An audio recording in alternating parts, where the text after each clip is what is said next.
ನಮಸ್ತೆ ವೀಕ್ಷಕರೇ, ಸಮೃದ್ಧ ಅಲರ್ಟ್ ಯೂಟ್ಯೂಬ್ ಚಾನಲ್ಗೆ ತಮ್ಮೆಲ್ಲರಿಗೂ ಆತ್ಮೀಯ ಸ್ವಾಗತ. ಡಿಪಾರ್ಟ್ಮೆಂಟ್ ಆಫ್ ಸಿವಿಲ್ ಇಂಜಿನಿಯರಿಂಗ್ ಇಲ್ಲಿ ಖಾಲಿ ಇರುವಂತಹ ಹುದ್ದೆಗಳ ಮಾಹಿತಿ ಬಂದಿರುವಂಥದ್ದು. ಅದೇನು ಅನ್ನೋದನ್ನು ನಾವಿಲ್ಲಿ ನೋಡ್ತಾ ಹೋಗೋಣ. ಅದಕ್ಕೂ ಮುಂಚೆ ಇನ್ನೂ ಯಾರ್ಯಾರು ನಮ್ಮ ಯೂಟ್ಯೂಬ್ ಚಾನಲ್ಗೆ ಸಬ್ಸ್ಕ್ರೈಬ್ ಆಗಿಲ್ವೋ ಸಬ್ಸ್ಕ್ರೈಬ್ ಆಗಿ ಪಕ್ಕದಲ್ಲಿರುವಂತಹ ಬೆಲ್ ಐಕಾನ್ ಮೇಲೆ ಕ್ಲಿಕ್ ಮಾಡಿ ಆಲ್ ಆಪ್ಷನ್ ಮೇಲೆ ಕ್ಲಿಕ್ ಮಾಡೋದರ ಮೂಲಕ ಮುಂದಿನ ವಿಡಿಯೋಗಳ ನೋಟಿಫಿಕೇಷನನ್ನು ತಾವು ಪಡೆದುಕೊಳ್ಬೋದು.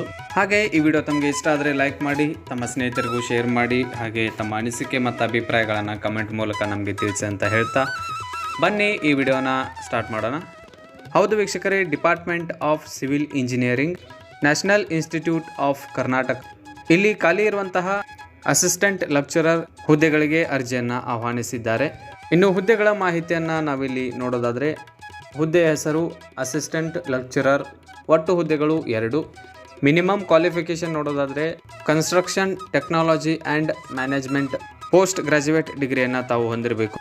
ಇನ್ನು ಹೆಚ್ಚಿನ ವಿದ್ಯಾರ್ಹತೆಯನ್ನು ನಾವಿಲ್ಲಿ ನೋಡೋದಾದರೆ ಕನ್ಸ್ಟ್ರಕ್ಷನ್ ಮ್ಯಾನೇಜ್ಮೆಂಟಲ್ಲಿ ತಾವು PhD ಪದವಿಯನ್ನು ಹೊಂದಿರಬೇಕಾಗಿರುತ್ತದೆ. ತಮಗೆ ಯಾವ ಸ್ಕಿಲ್ ಇರಬೇಕು ಅನ್ನೋದನ್ನು ನಾವಿಲ್ಲಿ ನೋಡೋದಾದರೆ ಕನ್ಸ್ಟ್ರಕ್ಷನ್ ಪ್ಲ್ಯಾನಿಂಗ್ ಮಾಡುವಂತಹ ಸಾಮರ್ಥ್ಯವನ್ನು ತಾವು ಹೊಂದಿರಬೇಕು. ಕನ್ಸ್ಟ್ರಕ್ಷನ್ ಮ್ಯಾನೇಜ್ಮೆಂಟ್ ಮಾಡುವಂತಹ ಸಾಮರ್ಥ್ಯ ಇರಬೇಕು.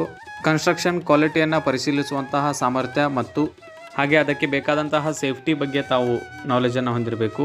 ಹಾಗೆ ಇಲ್ಲಿ ತಾವು ಎಷ್ಟು ವರ್ಷ ಕಾರ್ಯನಿರ್ವಹಿಸಬಹುದು ಅನ್ನೋದನ್ನು ನೋಡೋದಾದರೆ ಅರ್ಜಿ ಸಲ್ಲಿಸಿರುವಂತಹ ಅಭ್ಯರ್ಥಿಗಳು ಕನಿಷ್ಠ 1 ವರ್ಷಗಳ ಕಾಲ ತಾವು ಇಲ್ಲಿ ಕಾರ್ಯವನ್ನು ನಿರ್ವಹಿಸಬೇಕು.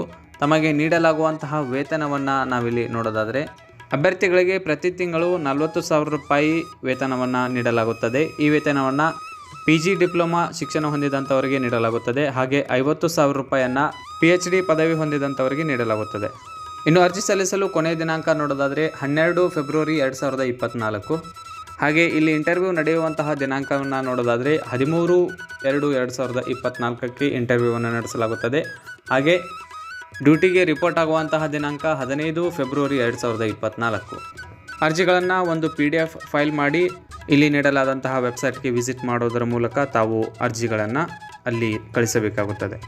ಇದಿಷ್ಟು ಡಿಪಾರ್ಟ್ಮೆಂಟ್ ಆಫ್ ಸಿವಿಲ್ ಇಂಜಿನಿಯರಿಂಗ್ ಇಲ್ಲಿ ಖಾಲಿ ಇರುವಂತಹ ವಿವಿಧ ಹುದ್ದೆಯ ಮಾಹಿತಿಯಾಗಿತ್ತು.